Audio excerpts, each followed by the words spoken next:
this morning, I want to laugh at Nigerians. Since when they said the insecurity in Nigeria started, the pastor is there flipping pages of Bible, looking for what to use to deal with the Muslims. And the Muslims are there flipping up Quran and pages on how to argue. While your forest is being divided, your forest is being sold. Nigerians are so myopic. We believe in everything we see in the media. You see media, you see books are one of the most fictitious things ever. Nigeria's insecurity in the north has nothing to do with that Bible or that Quran you're trying to open. Nigeria's insecurity in northern part of Nigeria is as a result of illegal mining. Mining of valuables that are even more valuable than what you think is so valuable, which is crude oil. Now the world is moving away from crude oil. We're going into more renewable energy, solar and all that. And the world needs lithium for batteries. They need uranium for nuclear power, and all of it is found in the north. And let us not even mention gold, which can be mined in small quantities but worth a lot of money. Now, who wants to go for the stress of crude oil with its large production and large maintenance and refining? These are things that 2-3 people could hide in a part of the forest and keep digging and digging until they make a fortune. So now what happens? Why is there a security threat? Everywhere in the world where mining takes place and valuable minerals are gotten from the soil, usually there are security concerns. This is not a new thing. If you watch your normal movies, you will see them all over. When somebody mines gold, he's lucky to strike gold, another person comes and kills him and take away that gold. There is lithium in Nasarawa, Kogi, Kaduna, Benue, and the Middle Belt area. There is abundance of gold in Zamfara. There is uranium in Borno. Now I want to tell you why there was that Boko Haram thing in the Sambisa forest. We all know these things that we all ignore because all our mind is on that textbook reading, those media propaganda.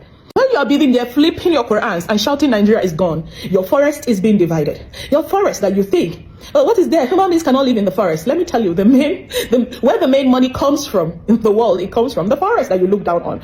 Now the forest, your forest is being divided by Americans, British, France, and all that, all coming to set up their camps, and Chinese, all coming to set up their camps for mining. A majority of this mining are not fully registered or not fully legal because they want to boycott the extra cost of its legality. So now what happens? Because of the insecurity that comes with mining, there is need to use local people who are used to the terrain to secure the environment. And that is where Fulani and the Torres come in. Nobody knows Nigeria like the Fulani man. The remaining knowledge you have about Nigeria is textbook knowledge. All those are media personalities who shout on TV, shout, you know nothing about Nigeria. They are the real people who know Nigeria. They know every terrain, they know where the rivers are, they know where the rocks are, they know where the mountains are, they know where the swamps are, they know where the deserts are, they know all the hook and crannies of this country. That's the reason why they are recruited as forest rangers, to protect the people who are doing mining and for movement of the mined goods from one place to another, because these mined goods come in small quantities but has a lot of value. So it's easy for somebody to attack you and snatch those things away from you. So because of its sophistication, it needs also sophisticated security, and that's the reason why they use the local people who are vulnerable to do that security job. And then who are the bandits?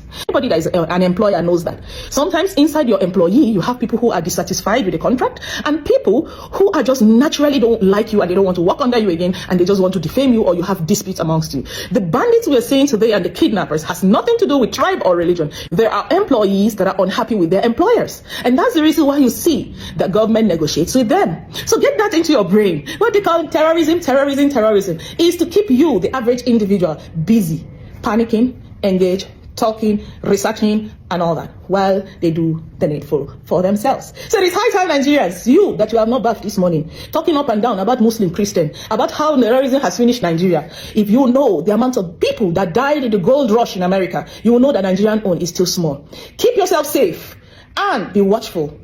If you live in anywhere that is a bit isolated, this is the time for you to take care of yourself and be on the watch out. But staying there and arguing and spreading your throat, it will not solve the matter at now. It is the cabals that are at their work. The blame game is not going to take you anywhere.